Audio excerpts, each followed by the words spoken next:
Cuando son las 4:43 hablamos de otra tormenta, pero es la que se desarrolla en una corte en Nueva York. Recordemos que este 13 de noviembre inició el juicio contra el narcotraficante mexicano Joaquín El Chapo Guzmán.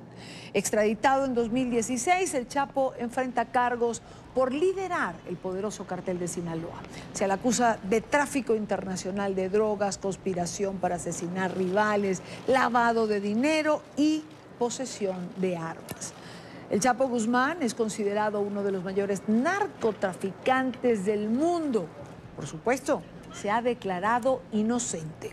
En tan solo 4 días de proceso se han suscitado varias polémicas, entre ellas, recordemos, la acusación realizada por la defensa del capo, quien aseguró que los expresidentes mexicanos, Enrique Peña Nieto y Felipe Calderón, habrían recibido sobornos por parte del cartel de Sinaloa. Quiero saludar en esta parte del programa a Maybor Petit, periodista de investigación. Conversábamos con ella escasamente hace una semana, sigue este juicio día tras día, detalle a detalle.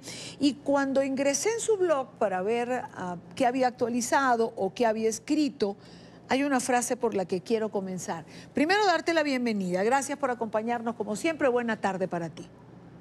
Muy buenas tardes, Idania. Un gran saludo para ti y para todos los que nos ven en estos momentos. Señalabas que esto ha sido como una clase magistral de narcotráfico. ¿Por qué, Maybor? Mira, jamás había visto una exposición tan clara sobre cómo funciona una organización criminal, cuáles son los mecanismos de venta y servicios de esos productos y cómo es la estructura que se conforma con líderes, sublíderes, trabajadores, y tienen un punto muy importante que explicaba el testigo estrella hasta el momento de la fiscalía, que es el hermano de Ismael Mayo Zambada, el señor Jesús Zambada García, alias el Rey.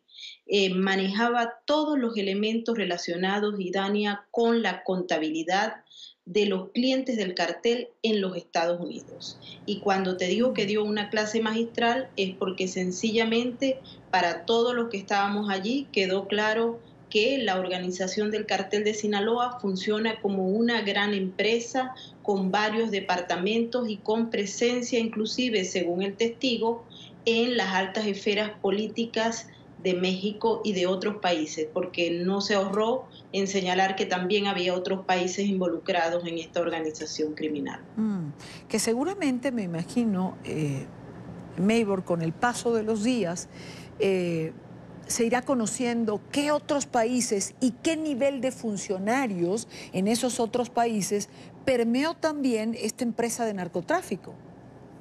Sí, ciertamente. Mira, la defensa adelantó en alguna de las exposiciones que el cartel de Sinaloa también había tocado las altas esferas de Guatemala, de Honduras y otros países que supongo se ahorró hasta la próxima semana cuando se sigue con este testigo en particular.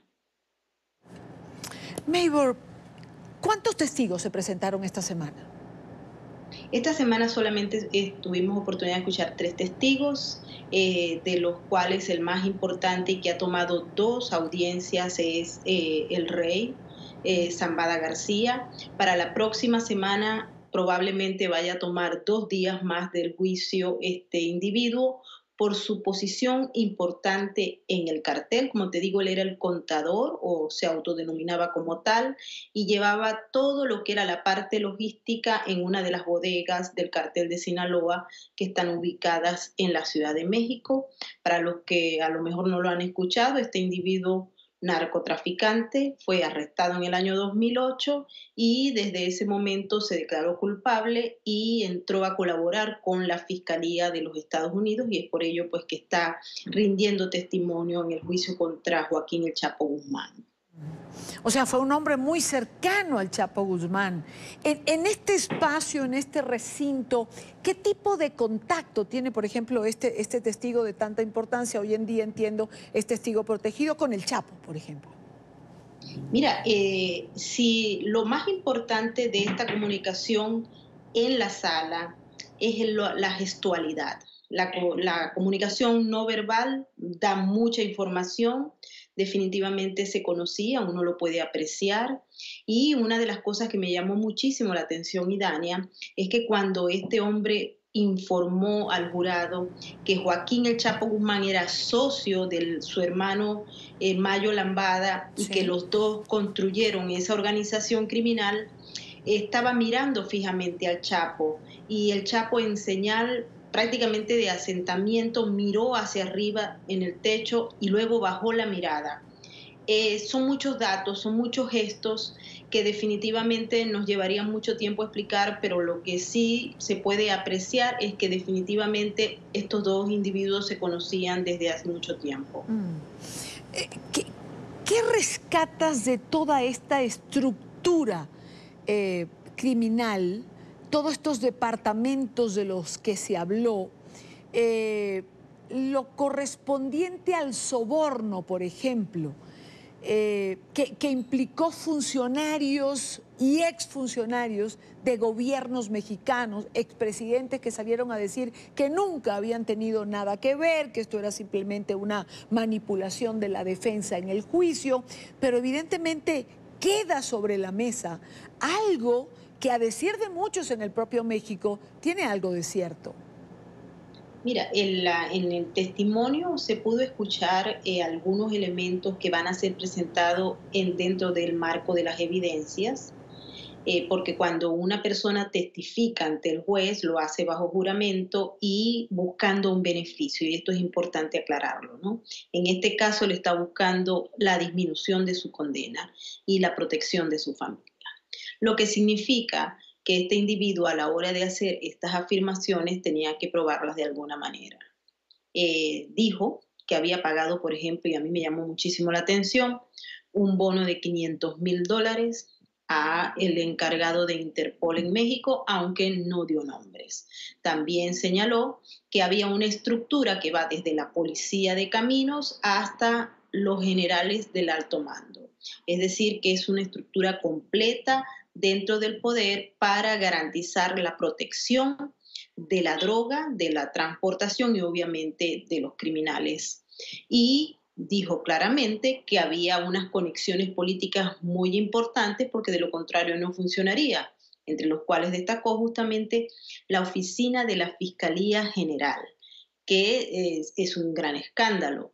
Ya vimos cómo México ha sido señalado en otros casos como un país con una estructura de corrupción ligada al narcotráfico y a otras áreas criminales. Pero en este caso en particular, Idania, hemos observado detalles muy, pero muy importantes, escandalosos, que nos dejan una visión de que definitivamente el Sí. narcotráfico es una de las grandes industrias y que está permeada no solamente la institucionalidad de México, sino también pues otras esferas a nivel internacional.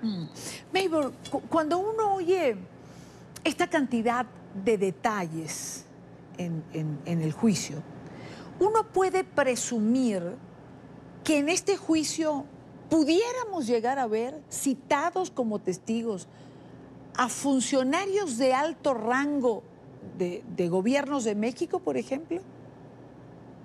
No creo. Según la lista de los testigos, hay aproximadamente unas 16 personas que formaron parte del cartel de Sinaloa. También hay policías o ex policías de la DEA, expertos y víctimas esencialmente. Pero hasta el momento no se ha dado a conocer que haya un exfuncionario o funcionario del gobierno mexicano que vaya a participar apoyando lo que es la propuesta y la acusación contra el Chapo Guzmán desde los Estados Unidos. Importante aclarar, y eso nos ha llamado muchísimo la atención, es la tesis y la estrategia que trata de probar la defensa, que señala que Joaquín El Chapo Guzmán simple y llanamente fue un mito creado por el gobierno mexicano y en colaboración con el gobierno de los Estados Unidos, y que el verdadero líder del cartel es el Mayo Zambada, quien por cierto no ha sido detenido en los 40 años de actividad criminal que se supone tiene ese sujeto. Ah. La defensa cuando trata de aclarar y de prácticamente dejar muy en el pensamiento de los jurados, porque recuerda que todo esto es una presentación al jurado, Sí. fue cuando señaló que el gobierno mexicano y muchos de los agentes de la DEA estaban involucrados en la creación justamente de este mito para tener a quien culpar y que el cartel de Sinaloa siguiera funcionando de la manera tan extraordinaria como lo hace sin el Chapo Guzmán. Y de allí pues se planteó, por ejemplo, que había sido a raíz del asesinato de el cardenal Obando o de otros individuos que había sido fijada la vista sobre el Chapo Sí. Guzmán y que Mayo Zambada nunca había sido detenido, nunca había sido detectado y eso a la defensa le parece muy extraño y quiso sembrar esa semilla de duda en el jurado. Por Mm. supuesto que los fiscales se negaron a esta posibilidad y dijeron que no había ningún acuerdo entre el gobierno de México y los Estados Unidos para dejar libre al Mayo Zambada y tomar como mito, como criminal internacional a Chapo Guzmán. Esto Mm. se va a seguir discutiendo. Recuerda que este juicio va a durar 4 meses aproximadamente y es justamente con un testigo que ya van 2 días y probablemente se tomen los 2 primeros días de la próxima semana porque todavía Claro. no ha terminado la examinación por parte de la Fiscalía y los contrainterrogatorios de la defensa se prevé que van a ser muy largos y que van a tratar de exprimir a este individuo a lo máximo para dejar claro ante el jurado que este hombre está colaborando con la justicia de los Estados Unidos y por ende está soportando la tesis presentada por los fiscales. Bueno, esto es una novela por capítulos, ¿no? En la que nos iremos enterando cada semana, cada día de nuevos detalles. El juicio tardó un poco en comenzar. Recuerdo que había uno de los miembros del jurado había tenido una crisis de nervio. Los jurados esta semana han estado, bueno, dentro de la presión que implica ser jurado en un juicio de este tipo. No se ha tenido información en relación a su estado físico, de salud. ¿Todo ha estado bien? Mira, el primer día del juicio se tomó toda la mañana la sustitución de 2 miembros del jurado. Uno, que era una mujer por ataque de ansiedad y de miedo, y quien presentó una carta diciendo que no podía ser jurado del Chapo Guzmán, y el otro por razones financieras. Esos dos sujetos fueron sustituidos y he tenido oportunidad de observarlos en la sala y lucen en oportunidades con algo de ansiedad, de nervios, pero hay que recordar que el juez y las autoridades norteamericanas a través de los alguaciles les están prestando custodia. Ellos están en un presecuestro, como llaman, son un jurado protegido con ningún tipo de información pública sobre sus nombres, sus datos personales, dónde trabajan, etcétera, y son custodiados para entrar y para salir de la corte hasta sus casas. Mm. También debo comentarte, Idania, que hay una seguridad despampanante en esa área de la ciudad de Nueva York. Imagino. Hay cuadrillas de policía, de brigadas caninas y visiones desde abajo, donde está el puente de Brooklyn, donde está el agua, hasta arriba, en la parte aérea, supervisando y vigilando cualquier elemento. Hay muchísimos agentes de seguridad encubiertos y con uniforme de la New York Police Department y pues hemos visto que inclusive a los periodistas nos tocó estar por razones estrictas de seguridad el primer día del juicio sin salir de la sala y sin ni siquiera tener permiso para ir a comer. Mm. Bueno, Maybor, como siempre, gracias por acompañarnos. Es realmente apasionante seguir lo que está ocurriendo en relación a este juicio. Seguramente la semana próxima te molesto y hacemos igual este resumen de lo que ha sido una semana más o de lo que será la próxima semana en relación a este caso. Buena tarde para ti, gracias nuevamente. Buenas tardes, y Dani, un gran saludo.